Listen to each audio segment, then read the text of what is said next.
Hey guys, what's going on? It's Sublotbo right about now, bringing you the latest episode to the channel. Big shout out to all the Discord members as well, taking up new positions now. We've not added it to Crypto Bubbles as we are keeping it exclusive to the Discord members. So I want to big up all the block bulls over in the Discord channel. Now, if I just drag this out here, Veracity is the only Crypto Bubble up in this particular watch list. Okay, it's up 11.7%. We've got XCN down ever so slightly at 4.9%, and you can see quite clearly the rest of the crypto bubble. So XCN hasn't changed much, but you can just see here what I'm going to show you guys today, how respected technical analysis is. Okay, so we've got the bull pennant. In fact, I'm going to bring you guys out to the sort of larger time frame here, or at least zoom out so you guys can better clearly see what's going on. So we have got this sort of bull flag playing out now. So that is sort of the macro structure for me. The bull flag is still intact. However, I'm just going to delete this sort of trend line here because what we're going to be focusing on today is the bull pennant here.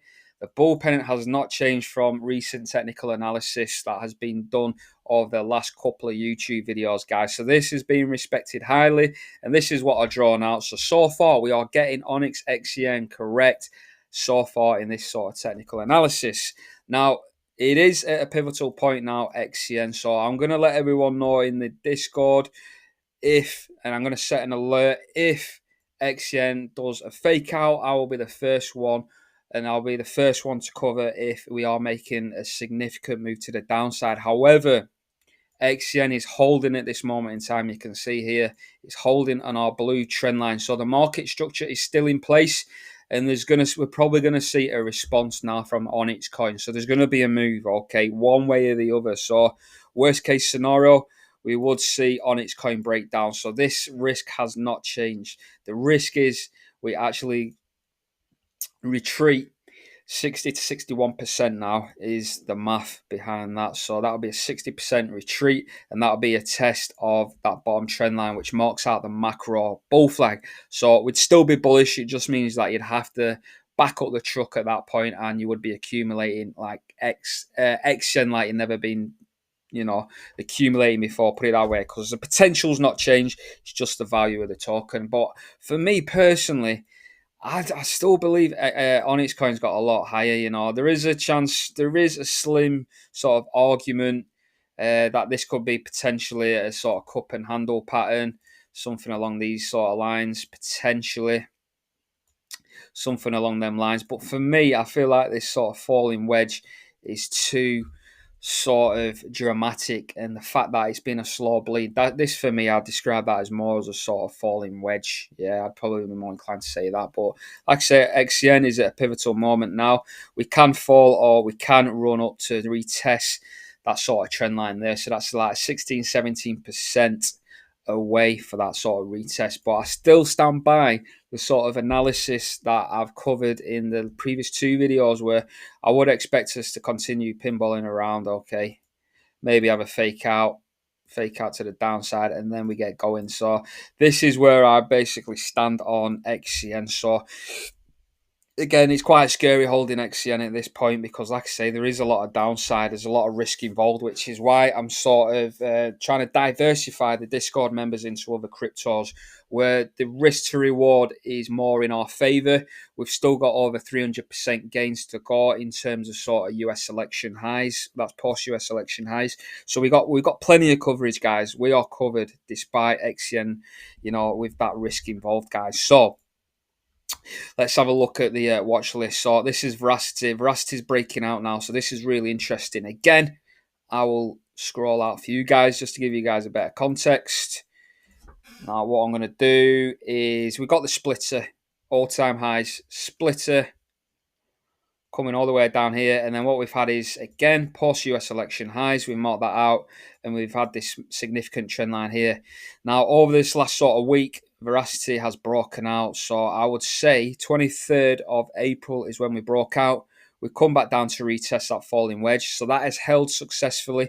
And we broke out of this sort of minor sort of structure here, which is being highlighted in the red. So we've broken both the camel's back and the sort of major structure as well. So right now, Veracity looks like it's going to be running up significantly, guys. And this would be nice if all this played out before the Fed meeting Yeah, it's a big ask and it's a tall order for Veracity to run up by the 7th of May to get all the way up there. So that'll be a 390% increase. So 400% is actually a 5x. Yeah, 100% is a 2x. So 5x prior to the 7th of May will be absolutely epic. But you know what? Realistically, that's probably not going to happen. It's probably going to take the best part of 4 to 6 weeks at least before this happens. However, you've seen the likes of Casper. If you've been sleeping under a rock, check Casper out because that has ran up significantly. That's taken out the post US election highs. I'll just click on it here. Again, US selections, yellow line marked out. Look at what happened with Casper. Beautiful, beautiful. Wick straight up, tap the post US election highs, and then it reversed. Yeah, and then we've got a massive sort of retrace here where you can see the body of the candle. Now, if I go over into the sort of hourly, guess what it's printing? It's printing a bull pennant. So this is Casper. So this is looking bullish now. Casper could break out by, I would say, around sort of 3 p.m. 1st of May, 3 p.m. So let's just have a look. How many hours is that from that particular candle? Let's measure it out. So let's have a look. We are talking around in 21 hours' time. These are the hourly candles. In less than 24 hours, we're probably going to see another breakout in Casper. And you know what? It's probably going to run back up to where this liquidation spike has taken out, because this liquidation spike has taken out all the price action. Yeah, so the path is clear now, back up to US election highs. So this is what's going to happen with most cryptos.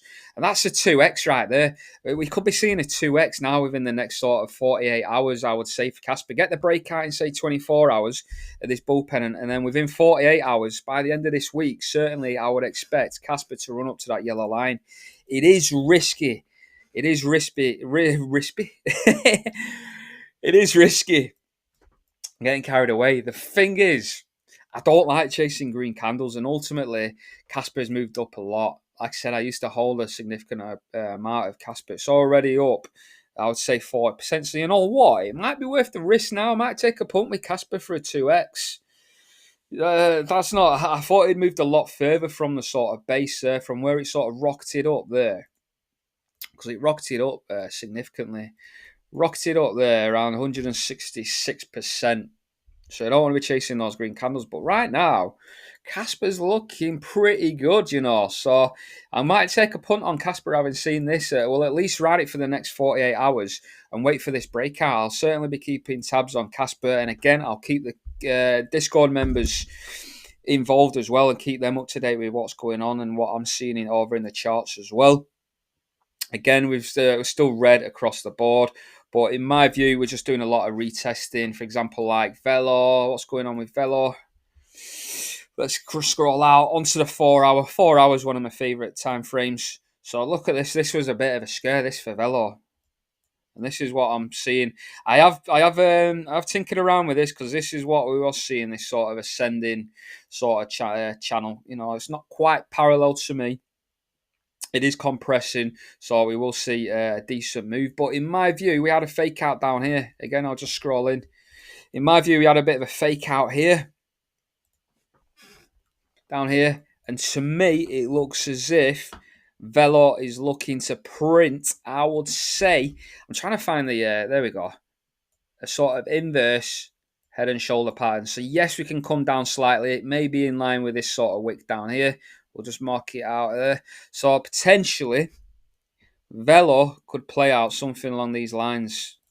Yeah, so we could create that sort of inverse right shoulder and then boom, out of here. And then obviously at that point, stop following me around. He won't let go then of this. I would expect then Velo to run up, yeah. He's had enough messing around these sort of laws, scaring with these fake outs, but then Velo would obviously be looking at getting back up to that trend line before a further breakout later on in the cycle to get to sort of all-time highs. But you know what, Velo is a massive opportunity. So if you're not interested or not invested in Velo, or you've only just heard about Velo, make sure you get some, because look at that, 13,333% to the sort of all-time high. So that's over 134x at this point for Velo to reach all-time highs. So even if it's just $1,000, it's worth investing, guys. Never financial advice. But anyhow, we're going to wrap it up there. If you enjoyed the content, make sure to like, share, comment, subscribe. Do what you got to do as always.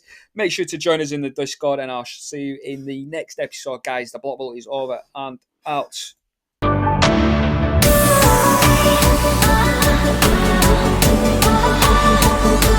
Oh,